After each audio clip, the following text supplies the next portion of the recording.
Good morning student, class 11th हमारे accountancy का lecture, जिसमें हम पढ़ रहे थे बेटा जर्नल में किस प्रकार से लेन देनों की प्रविष्टियाँ की जाती है। आपको बताया था डबल एंट्री सिस्टम हम फॉलो करते हैं, तो हम डबल एंट्री सिस्टम यानी दोहरा लेखा पद्धति के नियमों को पढ़ रहे थे। दोहरा लेखा पद्धति के नियमों में सबसे पहले हमने खातों के प्रकार कि खाते दो प्रकार के होते हैं। एक होता है व्यक्तिगत खाता, दूसरा होता है अव्यक्तिगत खाता। पहला व्यक्तिगत खाता जिसे कि हम पर्सनल अकाउंट भी बोलते हैं, इसके बारे में मैंने आपको पिछले लेक्चर में बताया।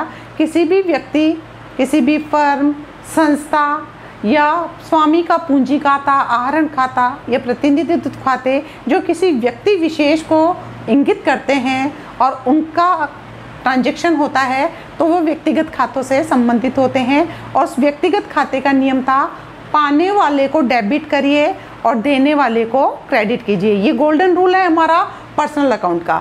तो हमने आपको पहला एक उदाहरण दिया था, राम को 2000 रुपये दिए।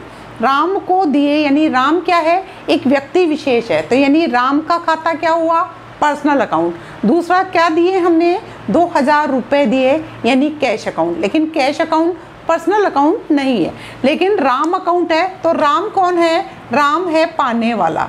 राम अगर पाने वाला है तो हमारा नियम क्या है, पाने वाले को क्या करना है, डीआर करना है। इसलिए हमने राम को क्या किया, राम्स अकाउंट डीआर। नेचुरली है, दोहरा लेखा पद्धति में दो खाते प्रभावित हो रहे हैं, दूसरा खाता कैश है।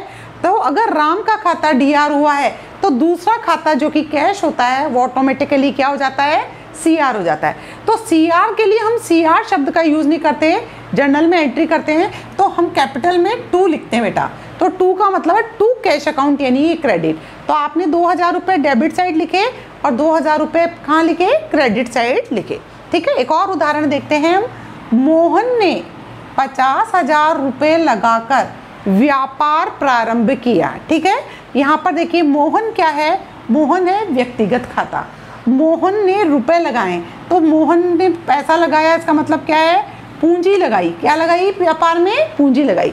तो ये व्यापार है, ठीक है, और ये मोहन है।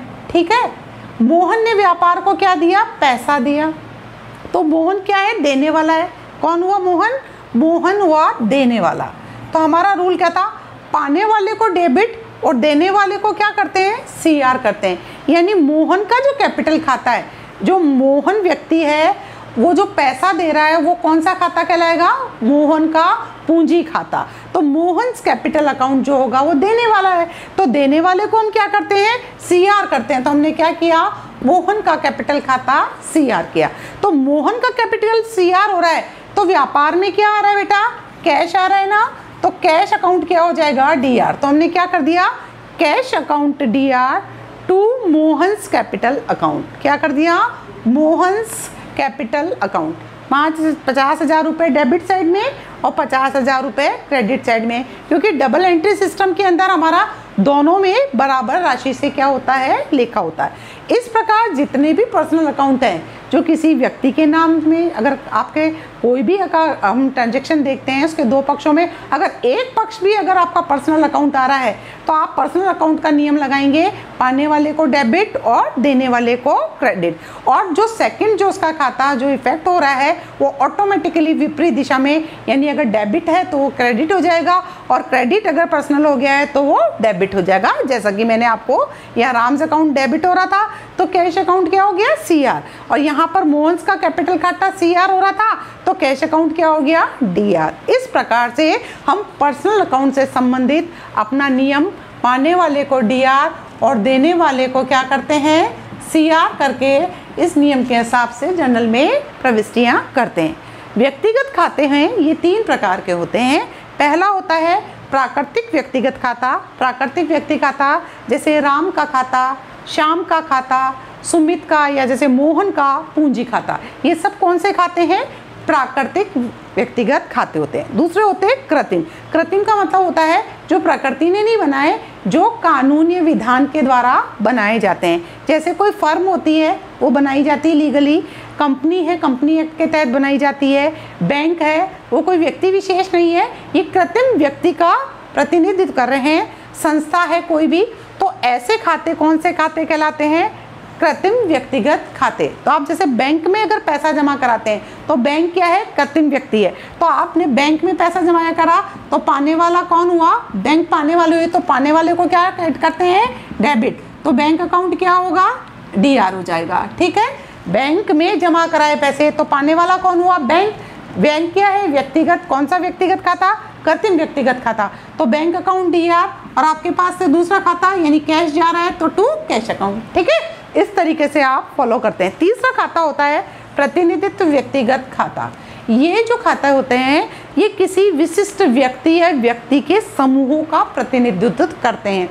जो जैसे कि एग्जाम्पल के लिए कि मान लीजिए हमारे एम्प्लॉयज़ हैं, उनको हमको सैलरी देनी है दिसंबर की, तो हम सैलरी कब देते हैं, जनवरी में देते हैं, और हमारे खाते कब पूरे हो जाते हैं, 31 दिसंबर को ही पूरे हो जाते हैं। तो वो जो बकाया सैलरी है वो किस समूह का प्रतिनिधित्व कर रही है, उन कर्मचारियों का जिन्हें हमें सैलरी चुकानी है। तो ऐसी सैलरी क्या कहलाएगी, बकाया सैलरी या बकाया मजदूरी, यानी आउटस्टैंडिंग वेजेस या आउटस्टैंडिंग सैलरी। ऐसे ही कोई रेंट होता है, अपन पहले ही ले लेते हैं, आदमी रहता बाद में है, तो ऐसा रेंट जो पहले प्राप्त कर लिया तो वह उस प्राप्त किए हुए व्यक्ति का प्रतिनिधित्व कर रहे हैं, तो प्रीपेड रेंट। इस तरीके से ऐसे जो खाते होते हैं उसको हम बोलते हैं प्रतिनिधित्व व्यक्तिगत खाते। तो आज मैंने आपको पर्सनल अकाउंट पूरा कंप्लीट समझाया, खातों के प्रकार बता दिए हैं, और उसका गोल्डन रूल भी मैंने आपको समझाया जिसके अनुसार जनरल में हम प्रविष्टियां करते हैं। सेकंड जो हमारा अकाउंट है वो हम कल डिस्कस करेंगे, जिसको बोलते हैं रियल अकाउंट। ठीक है बच्चों, आप सभी इसको ध्यानपूर्वक करें। Thank you very much.